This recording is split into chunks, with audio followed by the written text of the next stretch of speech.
যেভাবে আমার বাবার দাড়িকে যেভাবে কাটা হয়েছে, আমি এই মোহাম্মদুল্লাহ বলতেছি, তোদের 100 ইসকন সদস্যকে আমি জবাই করব।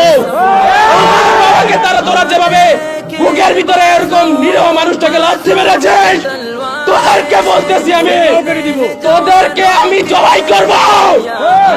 এই বাংলা জারি আমি বলতেছি, মোদি, আমার বাবাকে তোরা যেভাবে উলঙ্গ করেছিস, আমি তোর ধুতি খুলবো, তোকে জবাই করব।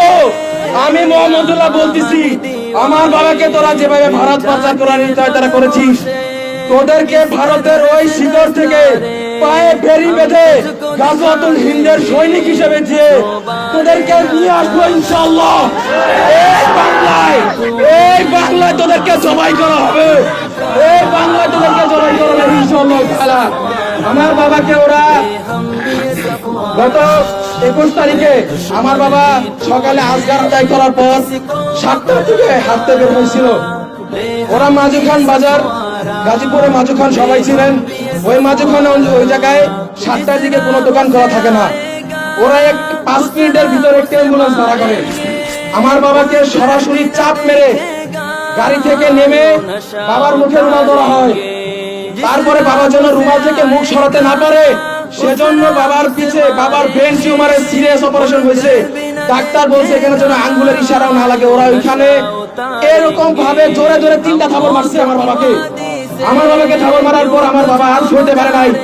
উনি 9টা 17টা রোগে অসুস্থ মানুষ, ওনার বয়স 60 বছর। আপনারা বুঝতে পারতেছেন কিরকম মানুষ উনি। ওরা আমার বাবাকে বস্তার মতো করে গাড়িতে উঠাইছে। তারপরে ওরা আমার বাবা যেহেতু অচেতনের রুমাল চাপাতে হয়েছে, আমার বাবাকে ওরা লাত্তি ঘুষি উষ্টা ঝাঁসতে আসছে, সব দেওয়া শুরু করছে ওই অ্যাম্বুলেন্সের ভিতরে। আমার বাবা কিছুক্ষণের ভিতরে অচেতন হয়ে গেছে, আর ওনার শেষ নেই। গত 1.5 ঘন্টা পর যখন আমার বাবা শেষ আসে, তখন আমার বাবা দেখেন ওনার চোখে কালো পট্টি বাঁধা, উনি এক চোখ শুধু এভাবে সরাইছিলেন। সরানোর দায়ে ওরা আবার আমার বাবাকে অ্যাটাক করছে। ওরা আমার বাবার পেটে মোট 27টা লাথি মারছে, এমন লাথি মারছে যেগুলো মানুষ সহ্য করতে পারে না।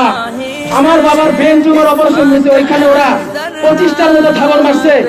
আমার বাবাকে যেন ওরা নির্যাতন করতে পারে এরকম মনোভাব সৃষ্টি করার জন্য মদ গাঁজা জুয়া যা করা লাগে ওরা তা খেয়েছে। ওরা আমার বাবাকে এরকম করে মদের বোতল দিয়ে আমার বাবাকে পিটাইছে। তারপরে আমরা যখন এই মুফতি আতাউর রহমান বিক্রমপুরী হুজুরের সম্মানে শরণাপন্ন হই, আমরা যখন লাইভে যাই, বাংলাদেশ যখন উত্তাল হয়ে যায়, ওদের টনক নড়ে যায়। ওরা আমার বাবাকে তেতুলিয়া